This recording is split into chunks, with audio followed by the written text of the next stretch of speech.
I want to give all praise and glory to Yahweh Ba'Hashem, Yahushai Ba'Hashem, Ha Rakah Kodash, double honors unto our apostle elders, which rule great millstone well. And shalom to the hopeful elect of the nation of Israel. May you endure into the end. Shalom wa abab ball. So yesterday, as we were leaving camp, we came across this dude that was dying on the sidewalk right here, which I called 911 and to help the guy out. You know, he pretty much, I've seen people pass away. You know, they transition from this life to the afterlife, and they and when I mean afterlife is, you know, all the spirits return to the Father and the Son who made them. You know, Yahweh Ba'Hashem Yahushai. And then you come back to face your judgment or get reward on earth. And this dude was freaking dying in front of us. He was vomiting uncontrollably. It looked like I believe he gave up his ghost for a minute, and then it came back into him. The Lord put the spirit back in him because he wasn't done suffering.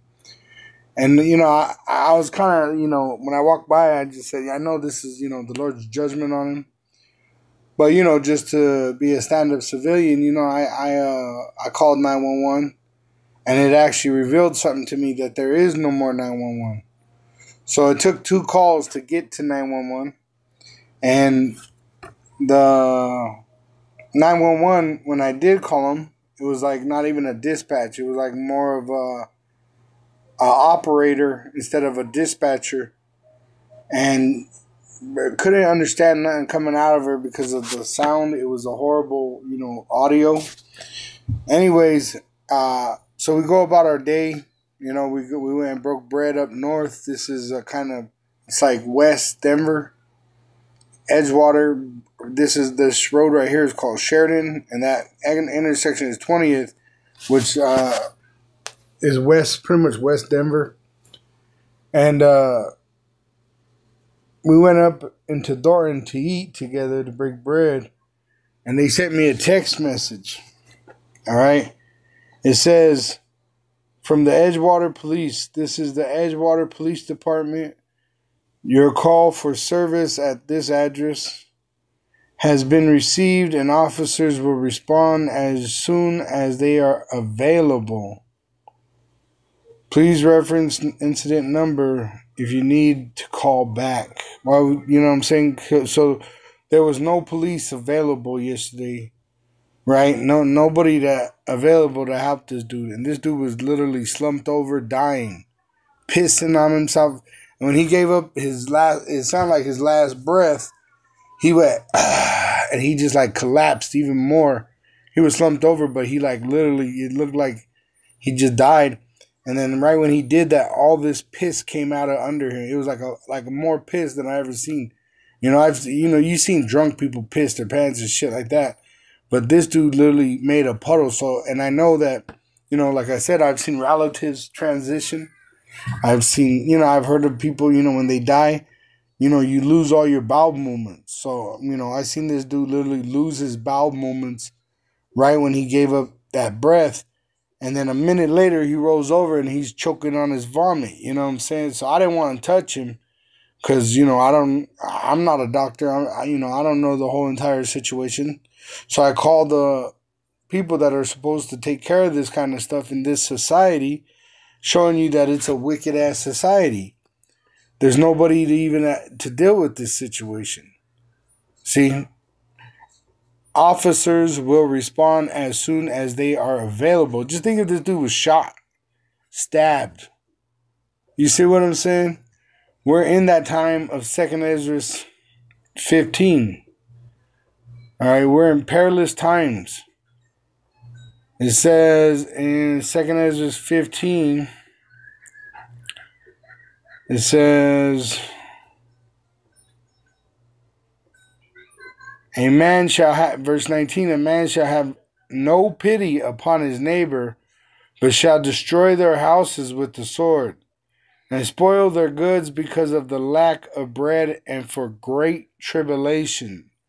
See, because there ain't going to be no 911. to save you.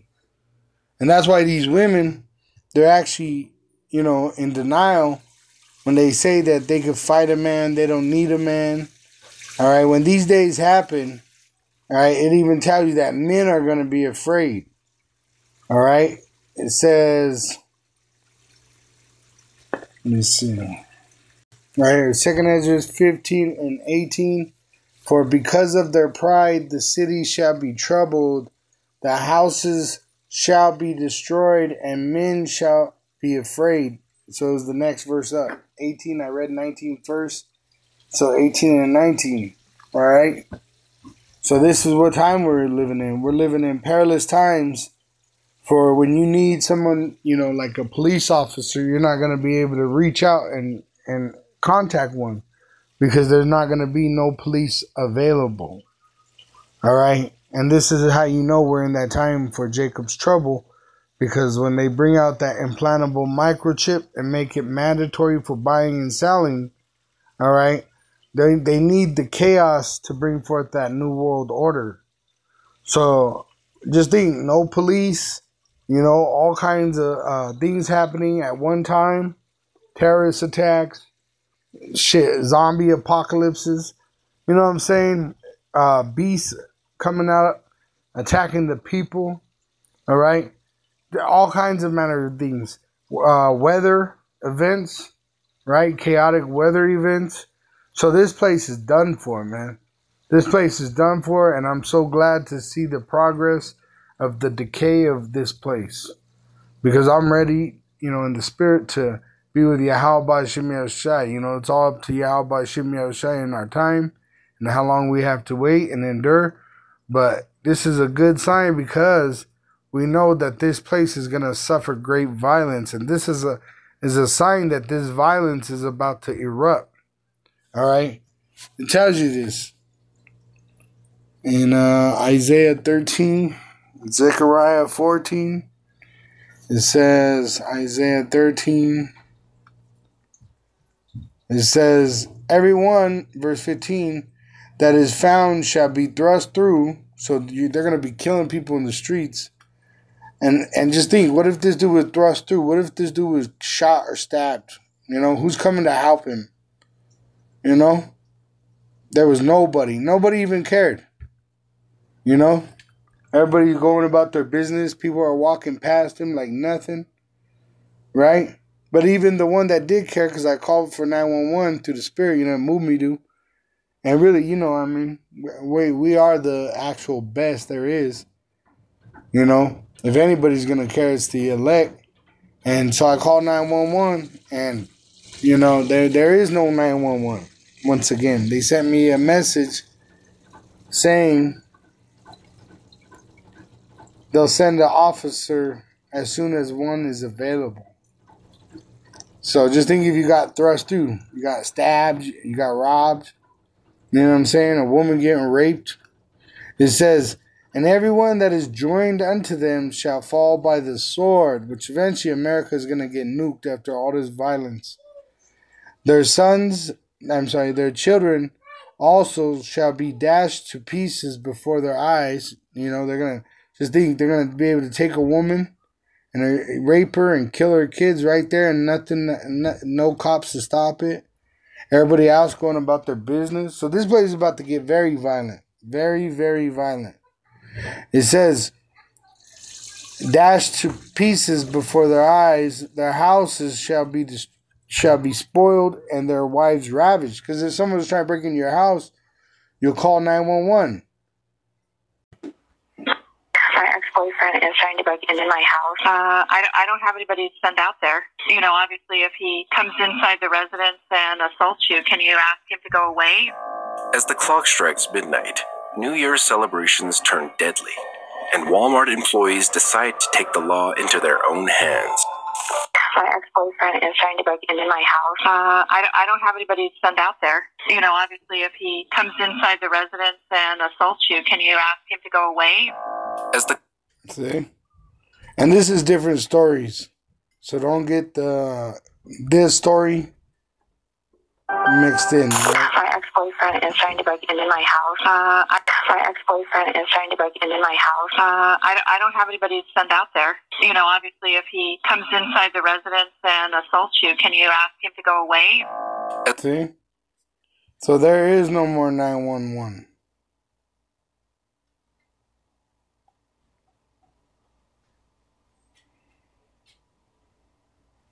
Knock, knock. Hi there. I'd love to show you what a K-12 powered school is.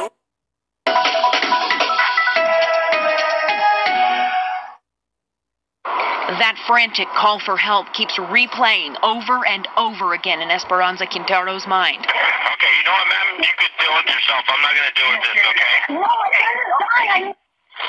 Being on the phone with them, getting hung up on, that just made me even more upset. She was at this home. See? So there is no more 911. And that was 9 years ago. So that's even old news. All right? But you heard this 911 call, and the 911 tells the lady, oh, look at this one. 911 emergency. My ex-boyfriend is trying to break into my house. I'm not letting him in, but he's tried to break down the door and he's trying to break into one of the windows. He hurt me in the hospital a few weeks ago, and I've been trying to keep him away. August 18, 2012, 4:58. Dan passed Michael Bella. She saw I told him I was calling you. He's spoken before, busted down my door, assaulted me. Yeah, so. Is there any way you can safely leave the residence? No, I can't. Because he's blocking pretty much my only way out. With a vehicle, or? With the vehicle and with himself on my front door also. Okay, is there anybody that you can call to come over and help you, or do you have any friends? He has sat there and destroyed my phone that had all of my contacts in it because I had neighbors. Because he's done this. I can't get a hold of my neighbors. I don't know what their phone numbers are. I just had to get a new phone. Okay. Well, the only thing I can do is give you some advice and call the sheriff's office tomorrow. Obviously, if he comes in and unfortunately has a weapon or is trying to cause you physical harm, that's a different story. The sheriff's office doesn't work up there. I don't have anybody to send. Okay. And we don't dispatch for him. See? That's the same thing that I experienced yesterday. But the lady got more information than I did, when I was calling about this dude. They had nobody. The lady didn't even, I couldn't even hear her or nothing. So it's worse now in 2024 than it was in 2012, and you saw what they did in 2012. They said, hey, fend for yourself. So how much more now when you don't even get an answer? Because you got to remember, I had to call twice. The first time, nobody even answered. Then the second time, I couldn't even get a clear, audio from them. And then next thing I know, maybe a half hour later, I get a text, we'll send a cop out there when available. So once again, this place is going to fall by violence. And this is being set up for that violence. It says in Isaiah 13 and 16, their children also shall be dashed to pieces before their eyes. Their houses shall be spoiled and their wives ravished. Meaning they're going to have the ability to be raping women out here. They'll kill the kids, rape the woman, kill the husband, rob them, and move on. And there'll be no one to stop them. Because this America has decayed to the point of worse than a modern third world country. Because I've been to third world countries and they have security. America don't even have that in its streets. And it's supposed to be the superpower of the world. See, so it shows you that America is on a downward spiral. And it's going to lead up to the nuclear destruction of America. All right, let me go to get Zechariah 14.